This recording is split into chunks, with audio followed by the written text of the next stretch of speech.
here. Definitely tweet that to Brad so we can figure that out. But we do see Aaron on the left, Taylor on the right. We'll be starting our semifinals here, and keep in mind after this game, we'll be giving away 6 months premium. I'll have a real barn burner of a question for you. If 3 months of premium is 9,000 episodes above the curve, how much is 6? Well, I'm not good at math, so let you. We'll figure that one out later. I'll give you a pad of paper, and you can. I'll grab numbers. I'll get my calculator. Okay, fair enough. We can figure it out together. All right. So as these players shuffle up, I definitely just I don't know why, but Aaron reminds me of Matt Costa, and Taylor reminds me of the guy from, a lot from Arrested Development. If you can see it. Well, there's a lot of guys in that show. So. Well, I don't know what his name is. Well, that's clear. We established that already. He's the son. Michael Cera? Cera, yeah. Michael Cera. He does have a little of Michael Cera. Son, yeah. Actually, he has a lot of Michael Cera to him. All right, I'll give that to you. He's got a lot of Michael Cera to him. Oh, for sure. That's legit. I can't argue that. So I guess we can just change the name to Michael Cera there. Can we change Taylor's name to Michael Cera? It's rather I bet he would not appreciate that. Yeah, Nor this conversation. You think he's gotten the Michael Cera joke a time or two? Oh, for sure. Yeah, it's just like I've never been called Cedric the Entertainer before. That's fresh and new to me. So anybody at home who wants to tweet Cedric the Entertainer, feel free, as I've never heard that one before. Is that your self-claimed title? I would never self-claim that title. Do you know who Cedric the Entertainer is? No. Oh my Lord in heaven. What have I just started? What's Cedric the Entertainer? It is a comedian. Yeah. Was he funny? It's debatable. That joke wasn't. Depends on your sense of humor. All right, so the game is starting. We got an untapped land. Usually what Night Blitz is going to do. And we're starting with one of the better one-drop. Well, the best one-drop. Yeah. And I see a burning tree. So we're going to see Sacred Foundry on both sides here. Both players are going to start at 18, and Taylor has a champion of the parish on his own, but his is going to be outclassed very quickly. Yes. As you do see Aaron untaps, he draws. You see Mare of Averbrook in his hand. You see another Sacred Foundry, so he's going to go down to 16 here. He doesn't mind taking those points damage, and let's see what his follow-up is going to be. As he's getting the dice ready. You better believe that bad boy's growing. And we're going to get out probably our white dice there to help represent the game status. He is going to play. Since he doesn't have a green source, I see Mare as a decision, as well as Lightning Mauler. Yeah. And he's going to go with Mare because he does not have the green land, so that's going to pump Champion up to a 3-3. 4-4 from Mare, and it's just a turn to attack for 4. Whatever, no big. I mean, we used to do that with Steplings. Yeah, it's like no big deal or whatever. No. So he just pass the turn back, so Taylor's going to untap. He's going to draw. And he finds a Knight of Infamy in his hand. He's going to have to go down to 12 from a Blood Crypt. And we're going to see Knight of Infamy, protection from white, key here. Very big play for Taylor. The only issue with that is the Burning Tremor still is a 3-3. And if any of these aggressive creatures come into play and attack using that Lightning Mauler, he is going to take more damage. And so now we are going to see a Thalia Guardian of Thraben, and that is going to pump up that Champion of the Parish even more. And so now we're going to see an attack here, basically forcing the issue with the block. Yes. And then if he won't have any really good blocks from the Burning Tree Emissary. Yeah, most Nia Blitz players do need to know combat very well, and I love this attack. A lot of people were like, oh, he's just going to block there, so I'm not going to attack anyway, holding back in defense. But that gives him the option to 2-for-1 if he wants to take that Burning Tree Emissary out. Yep. Already on the back foot, Taylor has to come out with something very powerful. Orzhov Charm doesn't do anything since the Thalia's in play, but shutting down both white creatures on Aaron's side might be just enough to stabilize. So you do see a second Knight of Infamy. It's going to pump that champion into a 3-3. And, this is part of the reason that I think Sam Black and the rest of Team SCG did play Boros Reckoner, because we are playing against these hyper-aggressive decks, some of which that Tamaro Saito was posting on his Twitter, and you even see this version of a hyper-aggressive deck in Nia Blitz. Reckoner was a card that just helps stabilize the board. And without those in this deck, you see it's just a world of difference, as you don't have that card who can stabilize things and basically make the opponent 2-for-1 themselves to get it off the table. Yeah, that's exactly it. As we see Aaron, he drew a frontline medic, desperately needed a green source or a third land just to get that into play. The deck doesn't run that many red-white sources without green, so he's got a lot of green sources to draw into to play cards like Flinthoof Boar or frontline medic. And so you do see 2 copies of Boros Elite in his hand as well. So even if he doesn't have very good attacks this turn, which I would say that he still does have pretty good attacks, he still can just deploy 2 Boros Elites and really just put. It looks like I guess yeah, he only has 1. I see a frontline medic. Yeah. Okay, so we do see a Lightning Mauler. So my apologies there on the confusion, but he could have deployed a Boros Elite, but he chooses not to. Curious if this has paired with something. Doesn't look to be the case. Maybe hold him steady. Maybe hoping to draw it land so he can partner with frontline medic and get some battalion indestructibleness going on. But here comes that same attack that we saw last turn. That is a 5-5, actually a 6-6 champion of the parish. 4 counters, 1-1, and then the mayor's going to pump it as well. So we'll see some blocks here. He'll gladly trade a 3-3 Burning Tremor for the potentially bigger 3-3 champion of the parish. All day long. And he will pass the turn back. So Raflowitz will draw a card. And stabilizing in this situation is certainly difficult for Taylor. Again, without Boros Reckoner, you see he has a lot of Ravnica dual lands in his hand as well. Has another Godless Shrine in his hand, and he just played 1 tapped. He's going to play a Skirt Stag High Priest, which is outclassed by just about everything on the table right now. So Aaron draws, and he does not find a land. It's an Experiment 1. Sitting at just 9 life. Looking at the position, if we play Elite, pair, and attack with everything, what happens? I guess we won't attack with Mayor, but yeah, he's just going to send. He wants to get this damage, and he does not want Taylor to take over this game.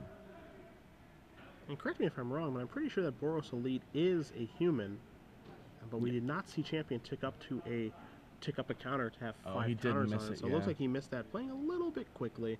As we are going to see some blocks here. Lightning Mauler going to get 3 damage across because that is a human. You'll see Knight of Infamy take down that Thalia. And you'll see that Skirt Stag High Priest bite the dust. So you have to question how useful was that attack that turn. Well, yeah, it did get that High Priest to trade with a Thalia. High Priest with any removal spell, if Aaron doesn't attack for 2 straight turns, then he starts making 5/5s and finishing the game real quick in the air. He wants to keep Taylor on his back foot to get time to get that frontline or Flinthoof War online. So we do see Raflowitz. He does have a Vault of the Archangels in his hand. You also see that Godless Shrine, and his follow-up is going to be a Lingering Souls. So not a bad draw there. No, that is a very good card for Taylor. And now because that Thalia is off the board, he's able to play End Flashback. Instead of costing him 6 mana, or 7 mana, it costs him 5, excuse me. So we do see some chump blockers here. And maybe Taylor considering going on the offensive with one of those Knight of Infamies, getting in for 4, just something under consideration maybe? It's fine because you have to play around Frontline Medic, and that's the only card that would just make you decide that. Because I usually like attacking. Mayor can flip. Frontline Medic can come down. You want to be aggressive when you can against a deck like Blitz. Now you see Aaron draws another Experiment 1, so he has not drawn a green source of mana in his deck again. These Naya Blitz decks do have plenty of those. 4 Stomping Grounds, 4 Temple Gardens, a Rootbound Crag, 2 Sun Petal Groves, and even 4 Cadmus Souls, as you do name human often in this deck. But we're going to see attack here with that large champion of the parish, with that Boros Elite plus battalion, excuse me, and with that Lightning Mauler. So I definitely think he's going to try to use these Lingering Souls tokens to take down at least the Boros Elite, but and the Lightning Mauler. Well, the funny thing here is that he can simply chump block that champion of the parish with a Spirit token, maybe double block on the Lightning Mauler, and then put those 2 Knight of Infamies in front of the Boros Elite.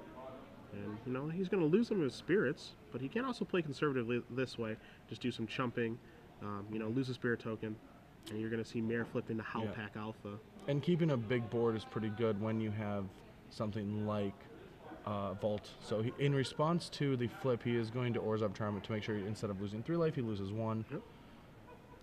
And so now you do see Raflowitz. He's going to draw a card. He's going to play a Champion of the Parish, his second one of the game, just a measly 1/1 right now. But he is trying to just create a critical mass of blockers so that he can actually start getting on the offensive with that Vault of the Archangel. Yep. So now you see him reaching for those Lingering Spirit tokens. Feels safe to attack with 1. Yeah, it doesn't feel so bad. Yeah. I can get in with 1, right? It's okay. I don't need that. And so he does come across for 3 in the air because of the double Exalted trigger. So now he's starting to go to work on his life total a little bit. But he finally draws a Stomping Ground, does Aaron. Little late deck. Yeah. But is it too late? That's the question. Yeah, it probably is not. That vault is going to be scary for next turn, but Frontline Medic gives your team this ability called Indestructibility. Yeah, which is a pretty good one. Unfortunately, we have Lightning Mauler paired up with that Boros Elite, so we can't do the awesome attack this turn. Yeah, we'll have to wait, let him set up. Or he's going to go with Flint of War. All right, I can dig it. That's a little bit surprising, but he does want to keep the pressure on. Taylor just being at 5 life, maybe cause a little bit of maybe some troublesome blocks here. All right, I think the decision is maybe he's hoping that Lightning Mauler does not die this round.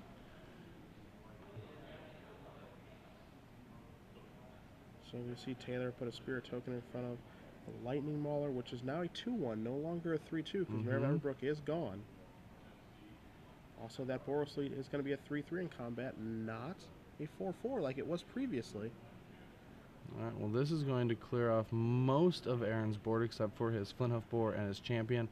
But as we can see, the rest of Taylor's board can dispatch those pretty easily. So you can certainly feel the pendulum swinging here back to Taylor's favor. That Lingering Souls was a huge, huge turn. Thalia was really shutting that down. But it looks like he is turning things back in his favor, and he just wants to be able to finish turning that corner and start putting Aaron on the defensive somewhere Nia Blitz never wants to be. Yeah, once you're on the defensive, you have already lost, unless you were trying to draw to a Searing Spear, and that's something Aaron might be doing. We see him just elfing, but he's maybe just trying to let himself get Taylor to 3 and find a Searing Spear. He's not going to beat that vault. He's not going to beat the top decks that Taylor has in his deck because they're more powerful than Aaron's individually. Yeah. Nia Blitz, basically a swarm deck. All the cards do work very well with each other, and of course that's obvious when there's Battalion involved, but these cards on your own, as you said, are not particularly good. This is a combination deck, but it's just a lot of creatures that work very well together, so you do see a bunch of creatures trade off in combat here. Nine of Infamy is standing tall, so we do see Taylor untap, he's going to draw a card. Yeah, he sacrifices tapped Spirit for a second. Yeah, but our board state looks good, and let's see what Taylor does have for this turn. Well, at least one land and one spell. So he is still on the defensive. And we're going to see Godless Shrine come into play tapped. Yeah, definitely want to get those lands into play tapped since you have a vault. Don't want to bluff too many cards. And so now you see he does just pass the turn back. So still on the defensive, not ready to keep bashing in just yet, as Aaron does draw another Champion of the Parish. 2 Experiment 1s, a Champion of the Parish and a Frontline Medic in his hand. Definitely a difficult decision for Aaron. His opponent is just passing, which is not a bad place to be. So, if you were in Aaron's spot, what would you play? Would you Frontline Medic him? I think personally, I want to start off with just an attack with the Flinthoof Boar, and then see how things go from there. But you see, he is going to Frontline Medic, and he's just going to pass the turn back. If he attacks with the Boar, doesn't it just trade with the Spirit Token? Yeah, I mean, it trades with the Spirit Token. I mean, it does get that off the table. So, I mean, that attack could be very poor. It does trade with the Vault activation of the Spirit Token. So I guess maybe just by playing Frontline Medic and passing the turn back, now you're basically shutting Vault off and making that a non-issue. Yeah. So I think that this play is probably best. Yeah, you're threatening that Boar, but with that Vault, if Taylor says go and Aaron does attack, what Taylor can do is just put both Knights in front of the white creatures, activate Vault, and actually gain a life. Yeah. So we are not out of the woods yet for Aaron. He does need more creatures than this to start dealing damage to Taylor. And so now you see Taylor racking his brain, saying, oh man, I was hoping Frontline Medic would not show up to the party. I was doing so good, but now you have Battalion and Indestructibility? Ugh. Ain't nobody got time for that, Brad. Nobody got time for that. Also complaining about how he's got to work the banana stand later tonight. Yeah, stinks. Really just a rough beat. But if he hasn't made enough money here, making top 4, there's always money in the banana stand. So now we're going to see Knight of Infamy come across 2 Exalted triggers. An aggressive attack. Very aggressive. I kind of like it. With a Vault activation? This has Play to Win written all over it. And so we see, I saw Aaron tap that Champion of the Parish and go, no. Pro white, my friend. I don't think so. Wow. Wow, I could never do this. I want to see if this line works out. He looks confident in it, too. And so the interesting thing here is that For Taylor, I'm fairly sure he has a tragic slip in his hand. He's just dying to get morbid active so he can take care of that frontline medic. I think that's what this attack signifies. He's hiding his last card very well, but taking a look at Taylor's deck list, he does have 2 tragic slips, and so you do see that, and now you're going to see tragic slip take care of the champion of the parish. So he's going to get that off the board. You see the trades, you see the vault activation. He does pass the turn back, so a little bit of breathing room. Yeah, he gets back up to a healthy 9 life. That temple was a great draw, though. That's going to allow him to play all 3 creatures and threaten yet again another battalion indestructible turn. So he's going to want to lead off here with Champion of the Parish into Experiment 1. Experiment 1, make that champion into a 3/3. As you see, LeBlanc is going to go down to 9. He's going to lead off with that champion. Yeah. And here come Experiment number 1 and Experiment number 2. All right. Now we're going to pass the turn and hope to draw something that turns on these Experiment 1s. Yes. So Taylor does draw a card. What do we draw there? Oh, it's just a champion. That's not too exciting. I thought it was an aristocrat. Yeah, you got really excited there, but that is just a champion of the parish. I thought it was a lethal aristocrat. All right, so yeah, Taylor's just going to have to pass the turn. It's such a rough board state now. Only can block 1 creature and that will survive combat. He'll be able to gain 2 life from that, but the rest of his board just dies. Yeah, and this is where you see frontline medic really begin to take over, and you see Taylor really just going, man, I have this vault. I wish I could, do something to really take over this game. I don't really have very many good attacks. I don't really have great blocks. Kind of agonizing over things here, and it is a very, very difficult situation to be in. Yeah, frontline medic definitely is your plan B. He just limps the rest of your team over the finish line. Yep. No matter how weak or fragile they are, they'll never die with a frontline medic. And it looks like he's going to come in again with this Knight of Infamy. Yes, he is. So you're going to get an Exalted trigger here. That's going to be a 3/2 that's coming across.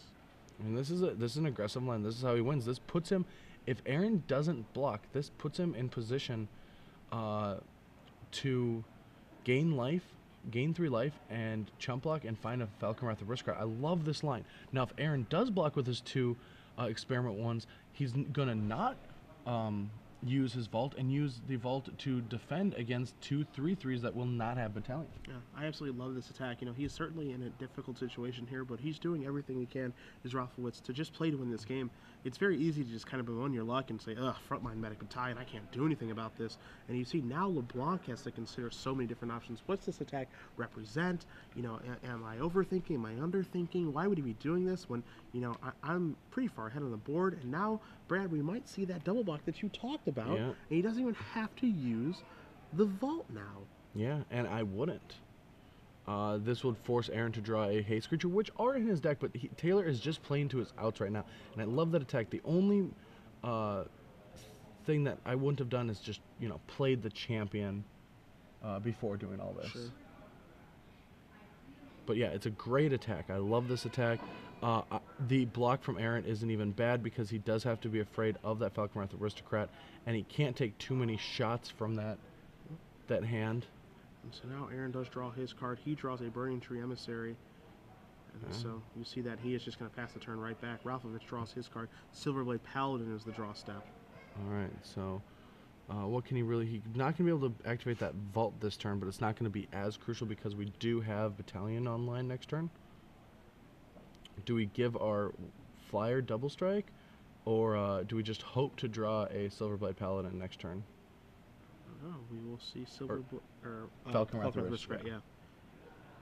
So we do see Silverblade Paladin is going to join the party. It's going to pump that champion up to a 2/2, and we'll see if Soulbound is going to happen right now. And he's going to partner up here with that Spirit token, so he'll slide that over there, and we'll see if we do see an attack. Because right now on Aaron's side, Brad, you see a 3/3, a 4/4, and a 2/2, so that's going to equal 9, which is exactly what Raflowitz is at. Yeah, Champion of the Parish is going to have to get thrown under the bus next turn. And so now you do see an attack here. 1/1 double strike. And that drops Aaron to 7. Aaron draws a card. See what it is. Don't see what it is, but feels like a land. Feels yeah, like it does feel like a land. But I do feel like we need to attack here. But if he does, That is 6 damage coming in with lifelink from Taylor next turn. Taylor has put himself in the best position this entire game. I might even go back over this game and analyze it. I think that Taylor has been playing flawless Magic. Really, really, really good game here. I mean, he was getting beaten down early, badly. You know, made some good blocks, traded creatures in combat. Now he's, you know, he was trying to turn the corner once, wasn't able, trying to turn the corner again in a situation where it did not look like he had the ability to turn the corner. An easy situation to try to, you know, keep playing defensively and give up in. But now he's putting just all this pressure on LeBlanc to be able to analyze these game states correctly. Yes. That's exactly what he's doing right now. He's making these attacks that are really making Aaron scratch his head. You know, am I supposed to block with this foot of four? Am I supposed to double block with these experiment ones? Like, what's going on over there? And this is exactly when I went back. I assumed Taylor knew combat well by playing the Aristocrats. Yeah. And he's just showing it in the semifinals. Oh, this is a spell. What spell is it? It is a frontline medic. It's going to pump that champion up to a 5/5. And are we going to see attacks this turn or not here from LeBlanc? That's the question. They have to, right? Like, we have to just be aggressive. Next turn, your opponent's going to have 2 double striking Death Touch lifelinkers. And here what comes? All right, so are we just tagging with 2 guys to have that throw our Burning Tree Emissary underneath the bus? Make sure that we don't die to just a removal spell. If he does attack with the Burning Tree Emissary, it will take down. There's no block for Taylor that will keep a creature alive. So yeah, I do feel like the correct attack is to attack with all 3 creatures. Now, if Taylor is able to keep a guy alive by blocking Burning Tree Emissary, or be able to take it all and attack back through a removal spell, then we might make a different attack. So now you do see the 3 creatures attack, battalion triggered by the frontline medic, so these guys are all indestructible. Right, so yeah, we're going to see champion run right underneath the other champion. One's been going to the gym, the other one's kind of been slacking off. So you do see champion is going to bite the dust here. The draw that he has, Brad, I finally figured out. He has 2 Zealous conscripts in his deck. Oh, I finally figured it out. What does he draw? What does he draw? It's not Zealous conscripts. I was trying to think of what he could draw for the longest time. I forgot he had 2 in his deck. Yeah. He slams those cards. We saw it from the last match. He couldn't get that card out of his hand faster. What did Raflowitz draw this And that's turn? what Aaron was seeing if he should play around.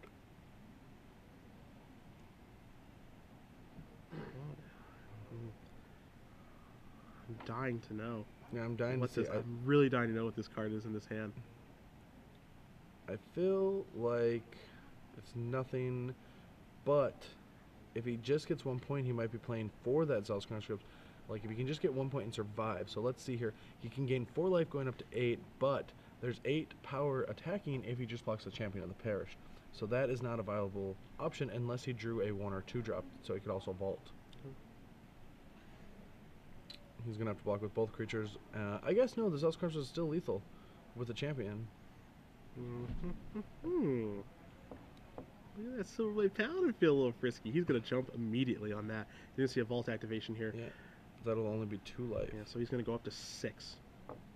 And that's just enough to survive combat again. And so you're going to see Raflowitz. Looks like he has at least 1 land in his hand.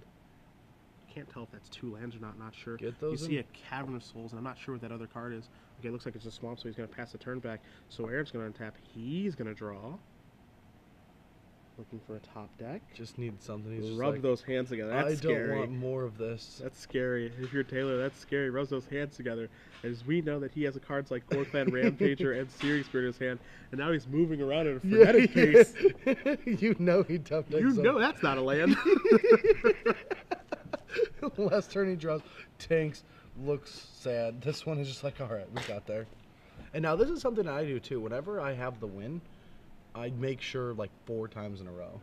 Especially in a very tight game. Certainly, you want to be sure of what you're doing. I think the conclusion that Aaron came to is, I have like this awesome attack against a 1/1 double striking spirit token, and it's not lethal. It's 5. It's not 6. And here he comes. So you're gonna see Taylor jump in front of the champion of the parish. You're gonna put him down to 1. You see a little bit of frustration here. He doesn't have anything. We need a hasty creature. What does he draw? Any hasty creature? Oh! What a great game played by Taylor. He did everything he possibly could have to stay in that game, but we still saw Blitz take it down. So, Aaron is up 1-0, but Taylor is up a game in my heart. Yeah, because that was a very good, well-played game. Yeah, so LeBlanc certainly had to earn that one, but he did earn it. So he wins game 1. This match is even close to over at Nia Blitz over Raflowitz playing the Aristocrats. So we're going to cut back to the booth here because we've got 6 months of premium to give away before we get back to that exciting match. So let's make this quick here. Easy to play. Hashtag your answer at SCG Premium. I'm going to ask you a real toughie here. And again, 6 months for the person that does get it right. We'll choose from a group of winners. It is, of course, about accuracy, not speed. And the question here is within Aaron LeBlanc's Nia Blitz deck, he does have all creatures and 3 spells in his deck. They are all the same spell. And if you're able to name that 3 of spell that he does have in his deck, tweet that answer to hashtag SCG Premium. We'll select one of the winners. Again, it is about accuracy and not speed. If they can't figure it out, can I give them a hint? This time, no hints. No hints? No hints. It's too easy. It's too please. easy. No hints. You need 2 of these to kill a Dark Tusk. Wow. Wow. Gives it away. I did not give it away. At me. Don't you smile at me. Don't you smile at me. The question was so easy, you just made it easier. But if you are able to get that correct, of course, we'll give away those 6 months of premium after this round is over. We're going to cut back to the match as the players are sideboarding, looking at each other's deck list here, getting the information. Raflowitz playing a fantastic game 1, but not able to come out on top. And we're going to see LeBlanc's sideboard here of 2 Tormod's Crypts, 3 Boros Reckoners, 3 Pacifisms, 2 Fiend Hunters, 3 Boros Charms, and 2 Gruul Charms. Last time we watched him play, we saw Gruul Charm come in, and he wasn't really quite sure what he was playing against, and it's not terrible here. No, I think Gruul Charm's actually very powerful here. It takes care of any defensive creatures like Lingering Souls or a big board of ground pounders blocking things. He definitely wants to be on the aggressive because the Aristocrats after sideboard is going to be the control matchup. Well, to be fair, everything is the control matchup against Blitz. Yeah. And so we see 3 copies of Pacifism. Normally you would bring that in case your opponent has a card like Boros Reckoner, but when Aaron does take a look at this deck list, he'll realize that Taylor does not have any in his deck. So those will probably stay on the bench. 2 Fiend Hunters, again, that would be for Boros Reckoner. None of those there. 3 copies of Boros Charm, more for your Supreme Verdict matchup, so those will probably stay on the bench. 2 Crypts, obviously, for your Junk Reanimator decks that no longer exist. And then 3 Boros Reckoners, which, you know, they're pretty in this matchup, but I think that those are more for the mirror than anything else. So those will probably stay on the sidelines, and we'll probably just see those Gruul Charms come in. Yeah, I think the Gruul Charms are going to come in for the Thalies. I think 1 more card to get those Thalies out of the deck. They're not that great here. Not that many expensive spells in Taylor's deck, as well as 4 Knight of Infamy that make Thalia look embarrassing. Oh. So that's what I predict over here. On Taylor's side, it's a little bit more interesting. We have options. There's 2 Sorin Lord of Innistrad that are very good at just creating tokens for chump block fodder. We have another Zealous Conscripts. I think Conscripts is the card that's going to come out, but he does have a Tragic Slip and 2 Electrickeries. And now, Electrickery is a very good card in this matchup. There are a lot of X1s in the Nia Blitz deck, including on turn 1 a Champion of the Parish can be just shocked with an Electrickery. But later in the game, you get Mares, you get Lightning Maulers, you get non-combat Boros Elites. A lot of creatures are X1, so the inclusion of the Electrickeries in the sideboard was for this matchup, and it's going to have to help him get there against Aaron while he's back against the wall at 1-0. So we are going to have Raflowitz on the play this game. Those Champion of the Parishes are going to be a little bit better on the play on the draw, and what you hear is Brad with a deep breath as Edwin Beckwith, the 13-year-old, is moving on to the finals. Wolf Run Bant, we will see some Licitator fans eat your heart out. Edwin Beckwith, our 13-year-old master, looking to show the world that it doesn't matter how old you are. It's a good jar. That's right. So we're going to see Wolf Run Bant in the finals. It's either going to be against Aaron LeBlanc playing Nia Blitz or Taylor Raflowitz playing the Aristocrats. We will find out soon enough after this match. That is awesome. I love Magic. This has been an amazing weekend, and I don't know where I got these bunny ears, but I'm not giving them back. Yeah, we assume that. Don't worry. Whoever gave them to you knew they weren't getting them back. At least I did. So we do see both players shuffling up here. LeBlanc will be on the draw. Not a spot that Nia Blitz loves to be in, but You know, the Aristocrats is a deck that can't really punish you that much for being on the draw. Let's just say Niblitz is so good, it's used to being on the draw in game 2. Oh, wow. Here it is. Here it is. The Blitz Barning. Can't stop, won't stop. Nope. Could stop, won't stop. Oh, okay, understood. I get confused easily. Yeah. So we'll see what Taylor can muster this game. I mean, he put up one hell of a fight the last one, playing to every out as best he could. That last turn, he could draw to a bevy of cards. He could draw to Zealot's Conscripts to end the game. He could have drawn to Falconrath Aristocrat to end the game, assuming, of course, that LeBlanc did not have anything in his hand. But, I mean, I think we can all come to that conclusion that he did brick on that last turn. So, you know, he did everything he could to prolong that game, give himself plenty of outs, and draw 2-1, but he was unable to find one in his last draw step. So we'll see what he can do game 2 here, see if he can navigate this game as well as he navigated the last one.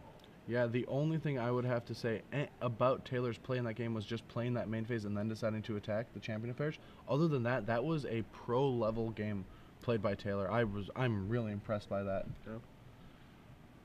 He made attacks I probably wouldn't have made. Yeah, but don't take anything away from LeBlanc. I think he played that game very well on his end, too. Yeah, of course he did. But he didn't have his back against the wall. That's true. So we're going to see Taylor lead off with the Sacred Foundry. He's going to go down to 18, and we're going to see Champion of the Parish here for him. So maybe he will be the aggressor here, as LeBlanc will begin with a Champion of the Parish of his own, 18 Anything up. you can do, I can do better. We'll see, as Taylor does draw another Champion of the Parish. You see a Blood Crypt, you see a Isolated Chapel, and you're going to see a Knight of Infamy making that a 2-2, and in for 3 we go, and pro-white on defense. Pro-white on defense is very good against a turn 1 champion. What we're going to see from Aaron is a Burning Tree Emissary into something. Now, I don't know if he's going to use that Lightning Mauler to give haste, which it probably will since he does have another one, and he is just going to attack with everything, forcing the quote-unquote chump on the champion that'll still live, and deals 4 damage to Taylor, dropping him down to 14. So the question we have to ask ourselves here, if you're Taylor, if you're going to see him play another Isolated Chapel, is he ever going to stop attacking? As you're going to see him pump that champion, and he's going to come across here for 4 now because of the Exalted Trigger. Is he ever going to put the brakes on? As you see, he has a very aggressive draw, 2 champions, and Knight of Infamy has a Falconrath Aristocrat in his hand, or is he just going to try to keep putting pressure on the opponent and make Aaron stop attacking? I think he's going to have to do something in the middle there. Thali is going to put a counter on the champion. He's going to hold because he does have an Orzhov Charm. But Taylor can't sit back idle. He needs to get some damage in early because Aaron does have cards like Mare and does have the frontline medics that can take over this game. Also, Blitz is very bad on the defense. And so now you're going to see Orzhov Charm take care of that Burning Tree Emissary. The reason behind that is I have a Knight of Infamy to take care of this Champion of the Parish, so I don't care about that. And I've got a Champion of the Parish that's willing to trade this Lightning Mauler, so your board is not impressive to me. Get that Emissary out of here. Yeah, I don't know. I mean, I guess it is fair if he wants to trade that champion because he doesn't have any more humans. Both sides are willing to make that trade without the information. Now you're going to see a Doom Traveler pump up this Champion of the Parish. He's going to come across for 5 because that Exalted Trigger. Thigh doesn't look like it has any interest jumping in the way, so 5 more to LeBlanc as he's going to draw Stomping Ground, so that's going to be 2 more, and these Ravnica Dual Lands damage, Brad, they do add up. They do add up significantly, especially when Taylor does have such a great defensive board state right now. So that's going to come into play tapped. You're going to see a Flint of Boar, and the first person to stop attacking will be Aaron. And that is bad. And now you're going to see Raflowitz. He's going to untap. He's going to draw. And unless I misidentified his hand, I believe he does have a Falconrath Aristocrat in there. And I believe that this could be a lethal attack in the sky. But we're going to see a champion of the, or excuse me, a Cartel Aristocrat attack here. So that's a little bit surprising. Yeah, he does have lethal in the air. Well, and so you're going to see a double block here. So that is a 4-5. That is a 6-6. It's a mentality. It's been an exhausting day, and he's been in a defensive mindset. You know, I mean, simply he may have just missed it there, but that's okay. I mean, we could be wrong about the card that's in his hand as well. Did you see Aaron draws a Fiend Hunter for the turn? Fiend Hunter with no really good targets right now, oddly enough. If it does target the Aristocrat, you can just see him sacrifice a Doom Traveler, put the Spirit in play, gives protection from white. If he sacks the Doom Traveler, the exact same thing. And you can't even target that Knight of Infamy. So, Fiend Hunter, a 2 of an Aaron LeBlanc sideboard, looking a little bit foolish right now. All right. Yeah, I'm pretty sure the amount of time that Aaron has taken here has made Taylor realize that he does have lethal and he will kill him next turn very quickly. Have you ever been in that board state where your opponent misses lethal and then you have to play at a lightning speed to keep him from remembering it? Yeah, I have. You can't let him think at all. Feeling.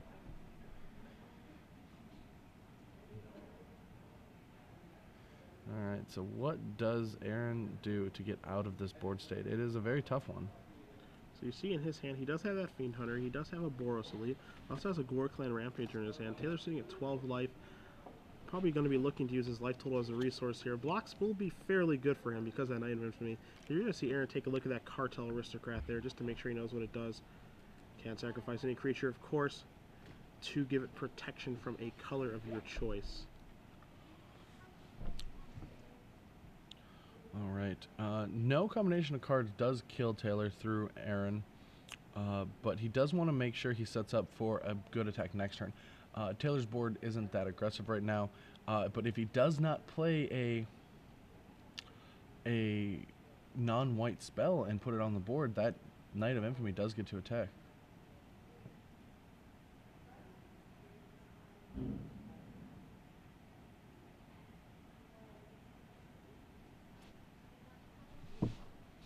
All right, so still tanking, just deciding, back against the wall.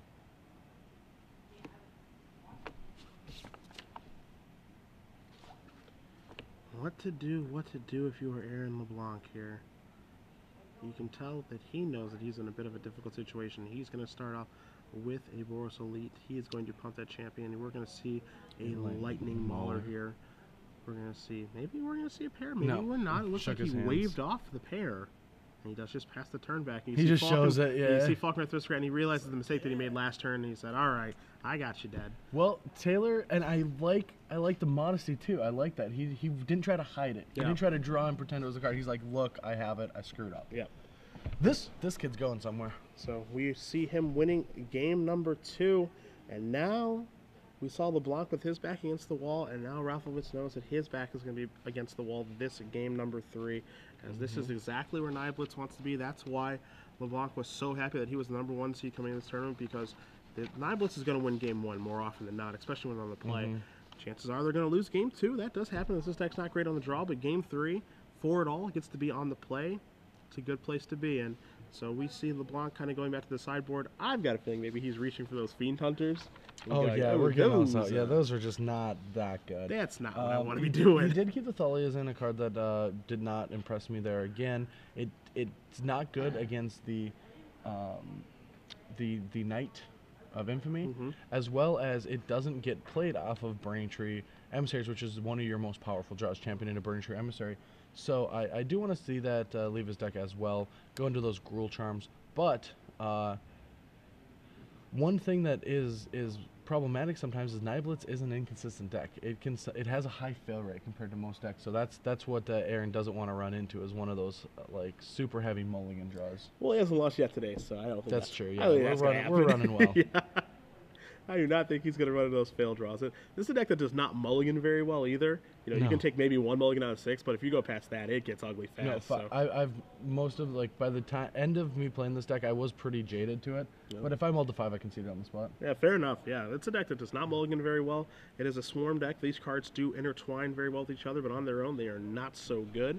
No, but if you're able to have those good draws that involve Champion of the Parish or Experiment 1 in a Burning Tree Emissary, plus any follow-up, that's when this deck gets out of control. And heaven forbid you have 2 Burning Tree Emissaries, because that's when things just spiral out of control. So we'll see what LeBlanc is going to be able to cobble together here. As Raflowitz has played a solid 2 games thus far. Slight hiccup there with the Falcon of Aristocrat, but he did realize his mistake right away there, game 2. Showed it to LeBlanc, and we were on our way to game number 3. All right, showing that he is keeping those Thalias in. But again, stay tuned. After this match, we will give away those 6 months of premium after that very difficult question I asked you there. We'll be giving away those 6 months from one person that does get it correct. If you guys do want to interact with us, you can, of course, tweet at us at SCG Live, hashtag SCGORL. And we've only got about a round and a half left here, but feel free to chat with us for the rest of this tournament before we do crown ourselves a champion, and maybe a 13-year-old one. That would be so impressive. I feel like I have to start playing better Magic, though. Alrighty. Players are going to lay out their 7 cards. Game 3 will be underway shortly. Let's see what Aaron LeBlanc and Taylor Raflowitz can do. All right, as we see Jennifer Deary, one of the SCG employees, walking by and waving at the cameras. I told you everyone wants a little bit of camera time. Yeah. Even Mike Riley back there. He loves a camera with the eats. All right, so we see Aaron actually keeping and Taylor sending it back. Taylor knows that if Blitz has 7 cards and likes their hand, he needs something fast. Those Falcon Wrath Aristocrats that actually won him the game in Game 2 are not that great on the draw. So if he had a heavy hand of those, yeah, gonna want to send it back. You know, his hand on the draw last game, or on Game 1, excuse me. You know, it started with a champion, which is not great on the draw, and then it followed up with 2 Knight of Infamy. That's a card that he certainly needs. It's very powerful. Draw. Knight of Infamy was not a card that I had played a single game against when I was testing Nia Blitz, but I can see having some trouble with it. Yeah. And looks like Taylor is happy enough, and we're going to see a Temple Garden. We are underway. Game 3 of the semis between LeBlanc and Raflowitz, and he's going to start with a champion. You know, just the 3rd champion in a row. Let's see if he has the Burning Tree Emissary to have the exact same draw all 3 games. Hey, not XO on accident, as we're going to see a champion of the parish from Taylor as well. So Aaron draws a card. Frontline Medic. He has a Sun Petal Grove into a Burning Tree Emissary, into a Searing Spear. So it's not a follow-up guy. His champion will only be a 2/2, but that's still a pretty good start. Fine. If he has that 3rd land, he has a Frontline Medic coming down. Is it Knight of Infamy? It is. Okay. Why, hello. That was key. Maybe missing that spear. Because now you see a Frontline Medic going to pump that champion. And you're going to see that Emissary get in. 2 points of damage that way. Taylor untaps, he draws. You see Tragic Slip, the draw step for him this turn. You see a Falcon Wrath Aristocrat in his hand, a Godless Shrine, and now it's time to go into the tank. How to navigate this entire game, and that's the hand down. Then he puts his hand down and his hands up as he's going to take a look at Frontline Medic, and we'll bring it up for you guys as well. The 3/3 Battalion Beater with a little added-on text. All right, any fan of TF2 would know that the first time I saw that card, I instantly thought of the Medic from the game. Yeah. Have you ever played? To. Oh, absolutely. I played Team Fortress. Come on now. Come on. Do you still play? No. I still play. Yeah, fair enough. As you guys do see Frontline Medic there, the Battalion, the most important thing here. There are no Sphinx's Revelation or Bonfire of the Dams to counter with that second ability. And it sure doesn't hurt that it's a 3-mana 3/3 either. No. Great card. Good way to fight Bonfire of the Damned when that card was taking over in against the aggressive decks, as well as, oddly enough, a good way to beat a Sphinx's Revelation. Yeah. Most control players have to pilot around that card and can't just run right into it. All right, so Aaron gets to untap. I do not think I'm going to see Taylor like Tragic Slip before combat because he's going to have to sacrifice a creature 2 for 1 himself. So we will see some kind of combat shenanigans. We're going to see Experiment 1 get the champion a little bit bigger into a Boros Elite, getting the champion a little bit bigger. But at the end of the day, it's probably going to get blocked by a Knight.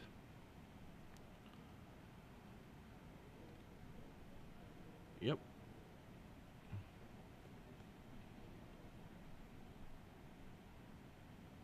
Alright, so Chump Block on the Frontline Medic, dealing 2 damage through Burning Tree Emissary, dropping Taylor to 10, and he's going to use that Charge Slip to kill off that Frontline Medic after a creature has hit the graveyard, triggering Morbid, and find some way to deal with this onslaught. And with just a Knight of Infamy and 2 cards in hand, I don't know how Taylor's getting out of this. It's going to be very, very difficult. You see Blitz doing its namesake, blitzing the opponent, putting a ton of creatures in play that are huge. Taylor just untaps, passes the turn back. Oh, wow, no, it's... There's another Frontline Medic. There is, but he's going to respond because he has Electricity to take 2 of his creatures down. And you do see Electricity here. Going to take down that and that. This one's alright. Triggers are going to resolve here. Alright, and send both guys again. Block the Champion of the Parish. 2 damage, dropping Taylor to 8. What can he draw? Hopefully a removal spell for that Frontline Medic. You see him untap, he draws, he reaches for 3 mana. Silverblade Paladin. or he was just stopped his actions to think. Yeah, you see Aristocrat and you do see Silverblade Paladin in his hand, and either of those cards are going to stop Frontline Medic from just going animal here, so it's going to be a very, very difficult game for Raflowitz to win. Well, if Aaron's spell in hand is not relevant, I could see Taylor just saying, hey, I need to just attack for 4 and hope to get there. He can, 5, 6. So you're going to see Silverblade Paladin. So there was an actual line where if he draws a human, he wins the game. If he just played the Falcon Wrath and dropped Aaron down to 14, because he could chump block the Knight, or 15,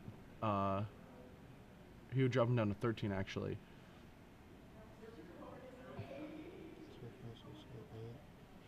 Yeah. So it's possible, if he does play the Aristocrat that turn, he gets in for 5 in the air and is able to put his Knight in front of the champion of the parish.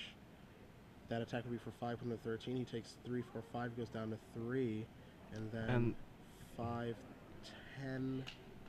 He needs to top deck a 1-drop human. It would be difficult to do, but it does give him outs. We're going to see champion of the parish pump the other one, and you're going to see an attack here with the 3 creatures. Frontline Medic going to give Battalion. You're going to see 5 damage come across here. So, going to be a very tough game for Raflowitz to win now. Yeah, and I mean, he did the same thing, except he did not get that damage in with that Falcon Wrath. So now we do see maybe Taylor did draw here. Just surveying, anything to get him out of this situation. Well, I don't think a card exists for 4 mana in those colors. I mean, Blasphemous Act is one that could certainly do it, but he does not have those. Yep, no access to Blasphemous Act. He's not playing Boros Reckoner to get that easy win sometimes, that Miracle Blasphemous Act. And of course, Aaron does know that, as he does have Taylor's deck list, so he can just keep extending with absolutely no fear of a Wrath effect outside of the Electrickery.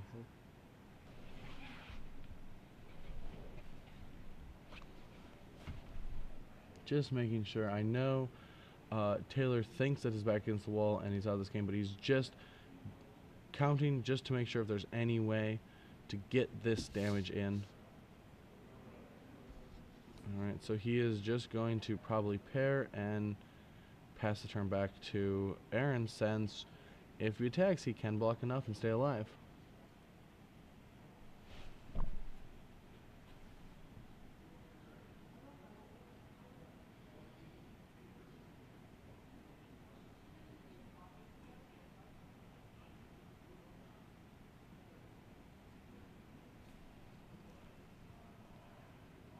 Alright, yeah. If he attacks, there is lethal damage coming through for Aaron, and Taylor does realize that, so he's not going to be able to send any creature. Just seeing if there's any potential way to deal 18 points of damage with this configuration of creatures. If Falcon Wrath pairs and attacks, he gets an Exalted trigger. He could then sacrifice the Knight of Infamy, making the Falcon Wrath Aristocrat a 6/3, dealing 12 damage.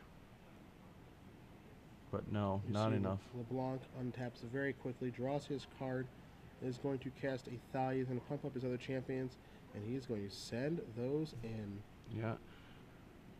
And you see, this is what makes, of course, this deck difficult, but why Frontline Medic is the all-star in this deck, because all the blocks are bad right now. Yeah, and they can't get worse. And, like, if you have a Frontline in play, you just attack. You don't even care. You let your opponent do everything. Oh. So we do see some blocks here.